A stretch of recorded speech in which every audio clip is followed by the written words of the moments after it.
नमस्कार दोस्तों, स्वागत है आप सबका मेरे YouTube channel Pearl Academy Enlightenment में। आज हम आपको बताएंगे कि इस दुनिया का अंत कैसे होगा।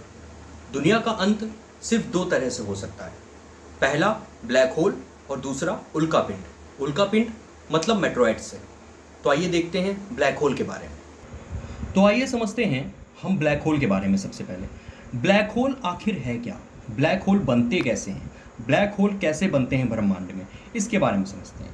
तो ब्लैक होल बनने की प्रक्रिया जो है, ब्लैक होल एक तारे से बनता है। अब तारे कैसे बनते हैं ये जानते हैं। हमारे ब्रह्मांड में हाइड्रोजन बहुत अधिक मात्रा में है, हाइड्रोजन। और ये हाइड्रोजन के जो एटम्स होते हैं, मतलब हाइड्रोजन के जो एटम हैं, हाइड्रोजन के जो एटम्स हैं वो आपस में मिल करके जब फ्यूज़न करते हैं, यानी कि संलयन, हाइड्रोजन जब आपस में मिलकर के एटम जब मिलकर के संलयन करते हैं तो वो बन जाता है हीलियम। हाइड्रोजन जब आपस में मिलकर के संलयन करते हैं तो वो हीलियम बन जाते हैं। और हीलियम जब बनते हैं तो इसमें दो चीज़ें निकलती हैं, एक निकलता है प्रकाश और दूसरा निकलता है ऊर्जा। तो कोई भी तारा जब हमें रात में चमकता हुआ दिखाई देता है तो उसमें जो लाइट होती है वो प्रकाश किस कारण से हो रहा है, हाइड्रोजन के फिजन के कारण से होता है, जिससे प्रकाश उत्पन्न होता है और दूसरा ऊर्जा उत्पन्न होती है। दो चीज़ें हो गई। अब ये ऊर्जा जो है, ये जो प्रकाश है, यानी कि जो हाइड्रोजन जो है किसी तारे का जो फ्यूल है, वो जब ख़त्म होने वाला होता है, कोई तारे का जो फ्यूल है, इस तारे का जो फ्यूल है हाइड्रोजन, वो जब ख़त्म होने वाला होता है तो वो बन जाता है क्या, हल्का सा लाल दानव। वो लाल दानव बन जाता है। इसे इंग्लिश में बोलते हैं रेड गेंट, लाल दानव बनता है। अब लाल दानव में दो चीज़ें हैं। लाल दानव अगर कोई तारा छोटा है तो लाल दानव मतलब कि वो फ्यूल उसका ख़त्म होने वाला, हाइड्रोजन ख़त्म होने वाला है, तो फ्यूल ख़त्म होने के बाद लाल दानव कन्वर्ट हो जाता है श्वेत वामन में, और श्वेत वामन कन्वर्ट हो जाता है काला वामन में कन्वर्ट होता है। ये मैं छोटे तारों के लिए बोल रहा हूँ। जो छोटे तारे होते हैं, छोटे तारों की ऊर्जा जो खत्म होती है वो कन्वर्ट होते हैं। पहले लाल दानव बनता है, लाल दानव से श्वेत वामन से काला वामन, ये होता है तारे। अगर मान लीजिए कोई तारा, लाल दानव तारा जो है बहुत बड़ा है, एक हिमालय पर्वत जितना बड़ा है, बहुत विशालकाय है, एक ग्रह प्लैनेट जितना बड़ा है, तो वो अगर उसकी ऊर्जा अगर हाइड्रोजन खत्म हो रहा है तो वो बनता क्या है, अभिनव तारा। इसको इंग्लिश में बोलते हैं सुपरनोवा, इंग्लिश में बोलते हैं सुपरनोवा। और ये सुपरनोवा आगे कन्वर्ट होकर, इसकी ऊर्जा पूरी खत्म हो गई, सुपरनोवा आगे कन्वर्ट होकर के बनता है न्यूट्रॉन तारा। ये न्यूट्रॉन तारा बन गया, सुपरनोवा कन्वर्ट हो गया न्यूट्रॉन तारे में, तो न्यूट्रॉन तारा बन गया। अब न्यूट्रॉन तारा अभी आगे चल करके ब्लास्ट होगा, इसमें एक्सप्लोजन होता है। एक्सप्लोजन होने से ये तीन तारों के रूप में बदल सकता है। तीन में से कोई एक बनता है, या तो ये क्वेसर बनेगा, या तो ये पल्सर बनेगा, और या फिर ये ब्लैक होल बनेगा। अब आ गए हम आपके ब्लैक होल में। ब्लैक होल का कॉन्सेप्ट क्या कहता है? ब्लैक होल क्या है? ब्लैक होल की ग्रेविटी इतनी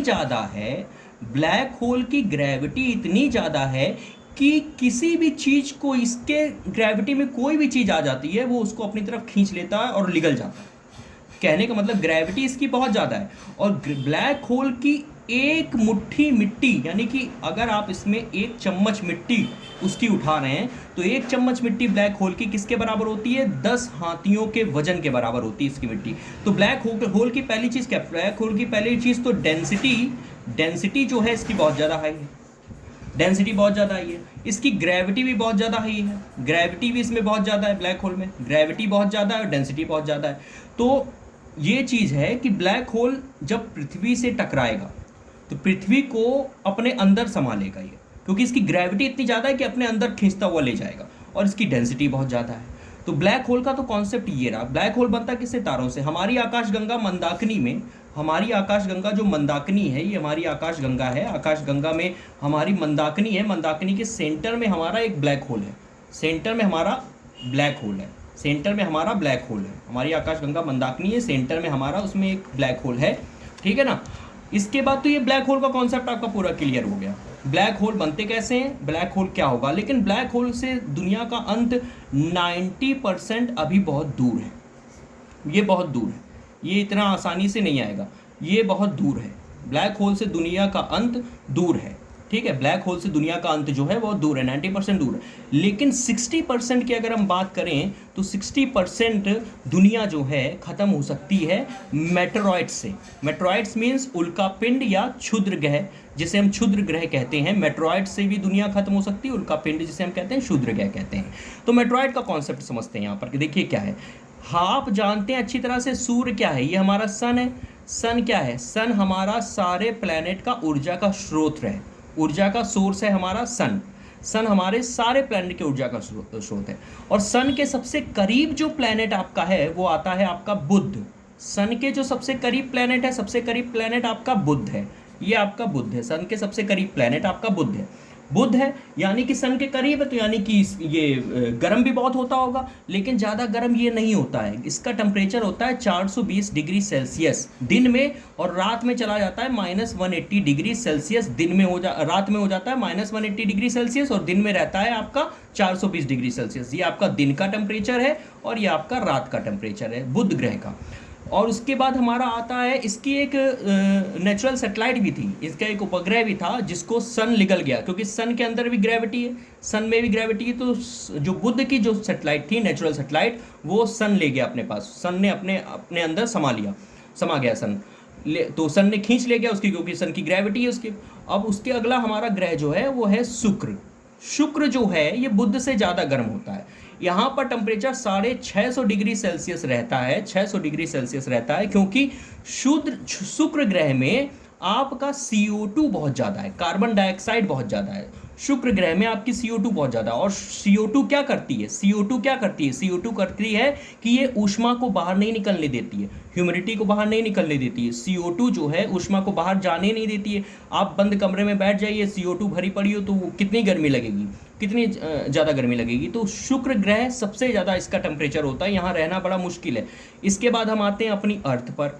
अर्थ पर आते हैं तो हमारी पृथ्वी है। पृथ्वी का नेचुरल सैटेलाइट हमारा उपग्रह है, मून है, चंद्रमा है। चंद्रमा को रात की रानी भी कहते हैं, चंद्रमा को रात की रानी भी कहते हैं। शुक्र को हम कांच का तारा भी कहते हैं, भोर का तारा कहते हैं, कांच का तारा कहते हैं। चंद्रमा को हम रात की रानी कहते हैं, चंद्रमा को रात की रानी कहते हैं, ठीक है। तो पृथ्वी के बाद हमारा आता है मंगल ग्रह। मंगल ग्रह क्या, मंगल ग्रह को हम रेड प्लैनेट भी बोलते हैं। मंगल ग्रह की 2 उपग्रह हैं, नेचुरल उपग्रह जो नेचुरल सैटेलाइट हैं 2 हैं। वो कौन कौन सी हैं, डिमोस है, फुगोस है, डिमोस और फुगोस। और मंगल ग्रह के बाद आपके आते हैं ये उल्कापिंड।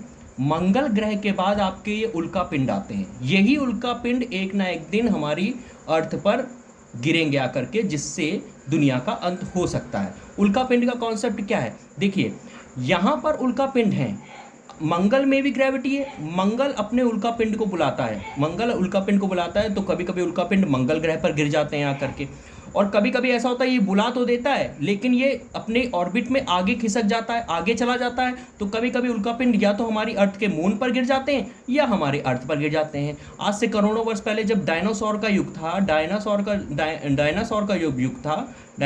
जब युग था तो उल्कापिंड गिरा था, जिससे डायनासोर हमारे खत्म हो गए करोड़ों वर्ष पहले। तो इसी कारण हुआ था कि मंगल ने वो उल्कापिंड बुलाया था, लेकिन ये आगे चला गया और वो गिर गया हमारी अर्थ पर आकर के, जिससे डायनासोर का अंत हो गया। और कभी कभी मून पे गिर जाते हैं। तो मून पे गिर जाते हैं, जो मून पर जो आप काले काले धब्बे देखते हैं, मून पर जो आप काले काले धब्बे देखते हैं ना, वो किस चीज़ के हैं, वो उल्कापिंड के गिरने के हैं। जो मून पर काले काले धब्बे दिखते हैं वो उल्कापिंड गिरने के हैं, मेट्रॉइड्स के गिरने के हैं। लेकिन यहाँ कॉन्सेप्ट ये कहता है कि जो हमारा अगला ग्रह है जुपिटर इतना बड़ा ग्रह है कि इसकी ग्रेविटी जो है, अपनी ग्रेविटी की वजह से अपने आसपास के जितने मेट्रॉइड्स हैं उनको अपनी तरफ खींचे रखता है, ये गिरने नहीं देता। लेकिन ये जो जुपिटर है 12 साल में एक बार पूरे सन का चक्कर लगाता है। जुपिटर 12 साल में एक बार पूरे सन का चक्कर लगाता है। पूरे सन का चक्कर ये कितने साल में लगाता है, 12 साल में लगाता है। पूरे सन का चक्कर 12 साल में लगाता है।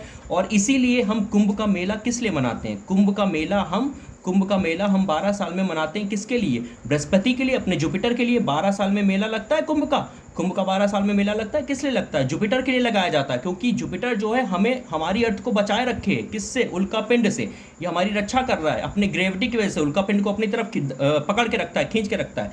और जैसे जैसे अब कभी अगर ऐसा सिचुएशन आ जाए जहाँ पर जिसमें ये उल्कापिंड के उसमें ना हो, उल्कापिंड इसकी ग्रेविटी में ना हो, तो वो उल्कापिंड मंगल पर गिर जाते हैं, नहीं तो हमारे मून पर गिर जाते हैं।